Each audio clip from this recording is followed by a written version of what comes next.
इलाहाबाद के mafia don Atiq Ahmad का किस्सा खत्म हो चुका है और खत्म भी ऐसे हुआ कि सब ने कहा बुरे का अंत बुरा ही होता है। मगर कैसे अतीक ने जरायम की दुनिया में कदम रखा और कैसे बना उसका बेताज बादशाह, आइए आपको बताते हैं पूरी कहानी। साल 1989, चांद बाबा का खात्मा। वो साल 1989 था। अतीक पर हत्या का पहला मुकदमा लिखा गया था। उस समय चांद बाबा का सिक्का चलता था।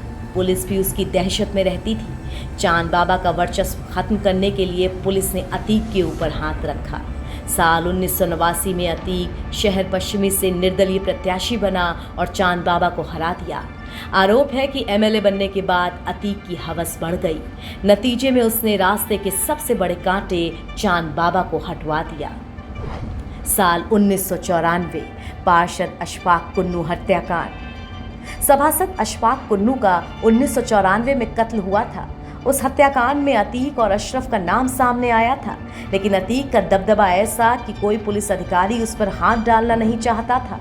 घटना के 5 साल बाद साल 1999 में तब के एसपी सिटी लालजी शुक्ला ने अशफाक कुन्नू हत्याकांड में अशरफ की गिरफ्तारी की। ये भी एक संयोग ही है कि तब भी उत्तर प्रदेश में बीजेपी की सरकार थी और आज भी है।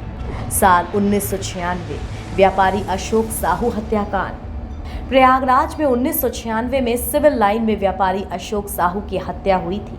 आरोप था कि अतीक अहमद के भाई अशरफ ने हत्या की। इस मामले में अतीक और उसके पिता जेल भी गए थे, लेकिन अशरफ को बचाने में पुलिस की भूमिका सामने आई।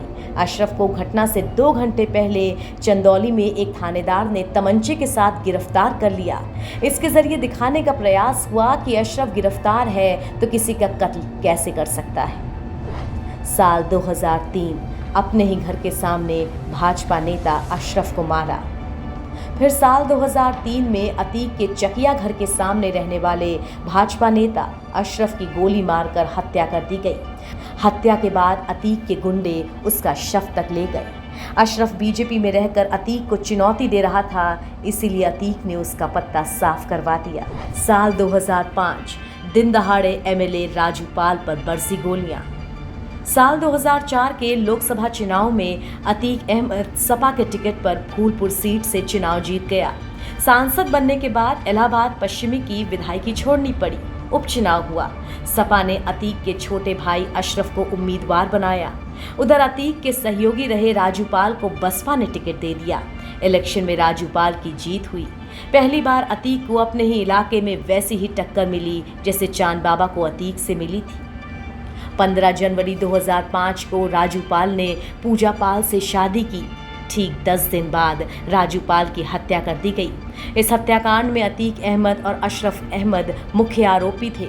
सीबीआई ने सुप्रीम कोर्ट के आदेश पर चार्जशीट दायर की। साल 2018, लखनऊ से बिल्डर को उठवाया। ये बात उस वक्त की है जब अतीक देवरिया जेल में बंद था।